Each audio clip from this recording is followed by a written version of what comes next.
यह प्रधानमंत्री नरेंद्र मोदी के उस अदृश्य हथियार का चैप्टर है जो पाकिस्तान और चीन को डुबा कर मारेगा।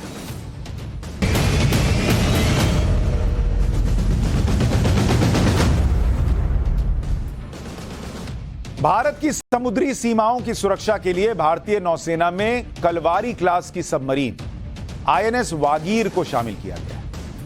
यह सबमरीन यानी पनडुब्बी कलवारी क्लास की 5वीं सबमरीन, आसान भाषा में कहूं तो लेटेस्ट और एडवांस तकनीक से लैस सबमरीन जो पानी के अंदर चलती है। कलवारी क्लास की 4 सबमरीन पहले से समंदर में तैनात है और इस तकनीक के बारे में आपको आगे बताऊंगा कि क्या है यह तकनीक कलवारी क्लास जो कह रहा हूं।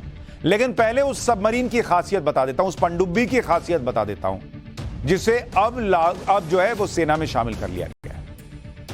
इस सबमरीन की लंबाई है 221 फीट और ऊंचाई है 40 फीट, जिसे आप पानी के नीचे जाता हुआ देख रहे हैं। अदृश्य दिखेगा ही नहीं लेकिन पानी के अंदर अंदर काम कर देगा। इसका वजन है 1565 टन। समंदर में पानी के दबाव को झेलने के लिए इसे स्पेशल स्टील से बनाया गया है। इस सबमरीन में हाई टेंसाइल स्ट्रेंथ है जिससे यह पानी की गहराई करीब 350 मीटर नीचे 45 से 50 दिन तक बड़े आराम से सह सकता है, उसमें काम कर सकता है। सबसे खास बात यह कि सबमरीन स्टील टेक्नोलॉजी से बनाई गई है जिसकी वजह से यह रडार की पकड़ में नहीं आता। पकड़ में ही नहीं आएगा कि नीचे पनडुब्बी चल रही है। इस सबमरीन में 1250 किलोवाट डीजल इंजन है जिससे यह समंदर में 37 किलोमीटर प्रति घंटे की रफ्तार से चल सकती है। लेकिन अगर डीजल खत्म हो जाए तब इसके लिए सबमरीन में 360 बैटरी सेल्स हैं। हर बैटरी सेल का वजन करीब 750 किलो है। इन्हीं बैटरीज के दम पर आईएनएस वागीर समंदर की सतह पर 6500 नॉटिकल माइल्स यानी करीब 12000 किलोमीटर का रास्ता तय कर सकता है, जबकि समंदर के अंदर 1000 किलोमीटर की दूरी तय की जा सकती है।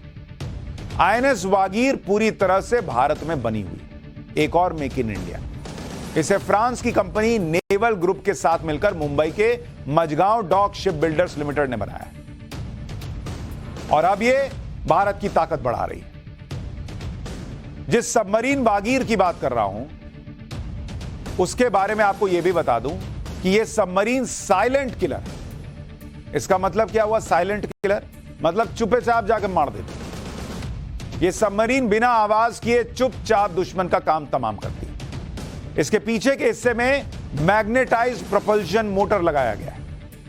इस तकनीक को फ्रांस से लिया गया। यह तकनीक इंजन से आने वाली आवाज को बाहर तक नहीं आने देती। इससे दुश्मन के खोजी हवाई जहाज हो या सबमरीन को इसकी जानकारी ठीक से मिल ही नहीं पाती। उनको पता ही नहीं चल रहा, आवाज ही नहीं आ रही, क्या कैच करेंगे? चुपचाप एकदम चला जा रहा। इसके अलावा यह समंदर की गहराइयों में माइंस बिछा सकती है ताकि दुश्मन के वॉरशिप और सबमरीन को ब्लास्ट किया जा सके। यह सबमरीन एडवांस वेपन से लैस है। इसके ऊपरी हिस्से में 6 टॉर्पीडो ट्यूब्स बनाई गई हैं जिनसे टॉर्पीडोज को फायर किया जाता है। टॉर्पीडो नहीं देखे? बहुत सारा फिल्म में आता है कि टॉर्पीडो दाग दिया, वो मिसाइल जैसा जाता है, वो भी इसमें लगा हुआ है। इसमें एक बार में 12 टॉर्पीडोज फायर किए जा सकते हैं। इसके अलावा एंटी शिप मिसाइल SM-39 भी लॉन्च की जा सकती है। सबमरीन में लगे हथियार और sensor high technology combat management system से जुड़े। यह भारत की समुद्री सीमा देख रहे हैं, इधर बंगाल की खाड़ी है, इधर अरब सागर है, इधर हिंद महासागर है। तो यह 7516 किलोमीटर की भारत की समुद्री सीमा है। तो इधर लेफ्ट में देखेंगे अरब सागर है, इधर पाकिस्तान भी बैठा हुआ है, तो यहां पे कराची से खतरा बनता है। राइट में आप देखिए बंगाल की खाड़ी है, यहां चीन से खतरा है, उधर चाइना देख रहे हैं, वहां से खतरा है। नीचे हिंद महासागर है, वहां चीन का व्यापार चलता है। तो भारत अपनी इसी समुद्री सीमा को जो है वो बचाने का प्रयास कर रहा है, मतलब उसको सुरक्षित कर रहा है। और इसी के लिए anti submarine worship, missile worship और सबमरीन्स को तैनात रखता है कि बॉस न पाकिस्तान पर भरोसा कर सकते न चाइना पे कर सकते, दोनों का वही हाल है। तो अपने ऊपर भरोसा करो, अपना हथियार बनाओ और इनके सामने लगा के रखो।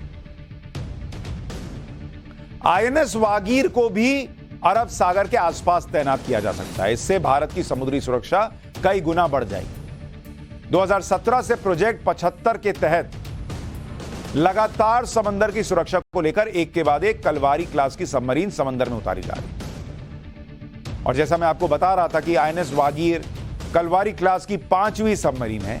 इससे पहले 4 सबमरीन कब आई थी वो भी आपको बता देता हूं। दिसंबर 2017 में आईएनएस कलवरी आई, सितंबर 2019 में आईएनएस खंडेरी आई, मार्च 2021 में आईएनएस करंज आया और नवंबर 2021 में आईएनएस वेला और अब जनवरी 2023 में आईएनएस वागीर। दिसंबर 2023 में आईएनएस वागशीर आने की उम्मीद है, मतलब एक और, यानी कुल सबमरीन 17 हो जाएंगे, डीजल और इलेक्ट्रिक से चलने वाले 16, परमाणु बैलिस्टिक वाले 1।